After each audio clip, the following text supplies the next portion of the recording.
Otep à tous, bien-aimés frères et sœurs. La Roumanie. Les amis, c'est compliqué ce qui se passe. Le coup d'État de l'Union européenne en Roumanie est en train d'échouer.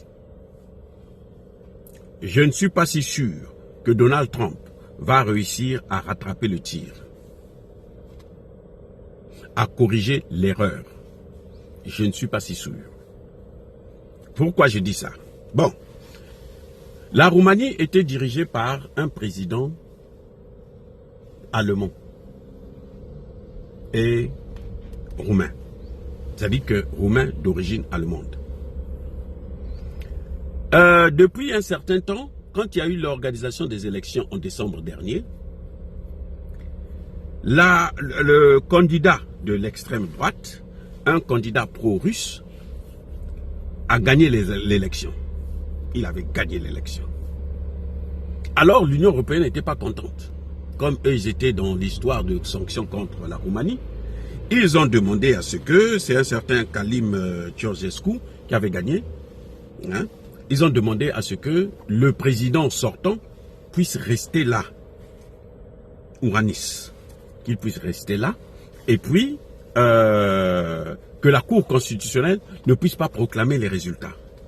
La Cour constitutionnelle a annulé les résultats des élections. Elle a annulé l'élection. Elle a décidé d'organiser une autre élection en mai prochain. Voyez, c'est ça qu'on appelle le coup d'État. Quelqu'un qui a gagné l'élection, parce que les Européens ne veulent pas de la tête de ce candidat, ce victorieux, alors on annule les élections, on demande à la Cour de ne pas proclamer les élections, d'annuler ces élections sous prétexte qu'il y a ingérence. Ingérence de qui? Ingérence des Russes. Que les Russes ont utilisé TikTok pour manipuler la population, et puis c'est ce qui a fait que ce candidat-là puisse gagner l'élection. Ils ont annulé. Il y a quelques jours, la vérité éclate. Il n'y a jamais eu ingérence de Russes. C'est une affaire roumano-roumaine. C'est-à-dire, les hommes d'affaires roumains ont financé TikTok pour influencer l'électorat. Les hommes d'affaires roumains. Ce sont eux qui ont décidé de propulser ce monsieur-là, Kalin-là, à la tête de l'État.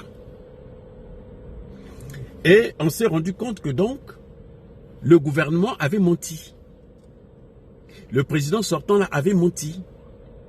Avec d'autres griefs qu'il y a eu, ainsi de suite, la pression est montée tellement que les députés et les sénateurs ont utilisé l'article 85 de leur constitution, la constitution roumaine, qui propose la destitution de l'État, du président. Et ils ont donc posé une motion de censure pour le destituer.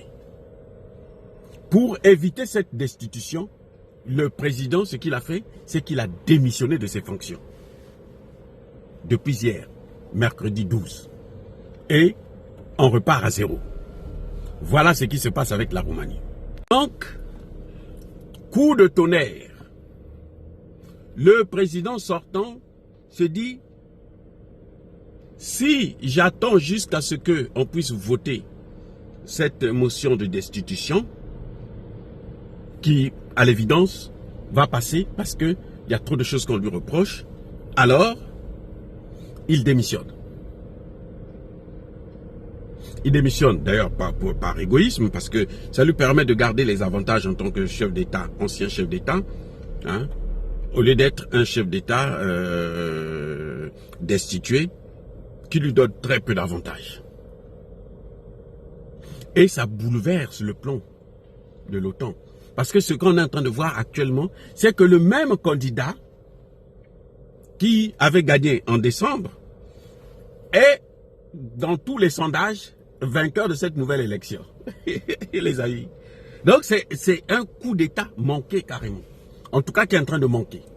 On attend, en mai, comment ils vont faire?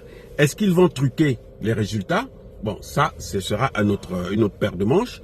Mais en tout cas, ce qui est en train de se passer, c'est que ce n'est pas avantageux du tout pour les Occidentaux. Parce que, bien entendu, comment dirais-je, ça ne arrange pas le problème des Européens. Et surtout avec l'évolution de la situation actuelle, où la Russie est en train de reprendre sa place sur la scène internationale, eh ben, je pense que tout ce que les Européens sont en train de faire actuellement, c'est un coup de pied dans l'eau et ça ne fera qu'aggraver leur situation et peut-être même que nous allons vers la disparition ou la dislocation de cette Union européenne.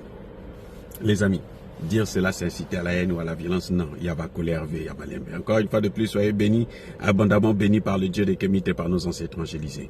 Mais que tous ceux qui persécutent le continent africain, le pillent et le déstabilisent, qu'ils soient noirs, blancs, chinois, arabes, juifs, indiens ou qui qu'ils soient punis, maudits, foudroyés, neutralisés, écrasés, effacés par le Dieu des Kémites et par nos ancêtres angélisés.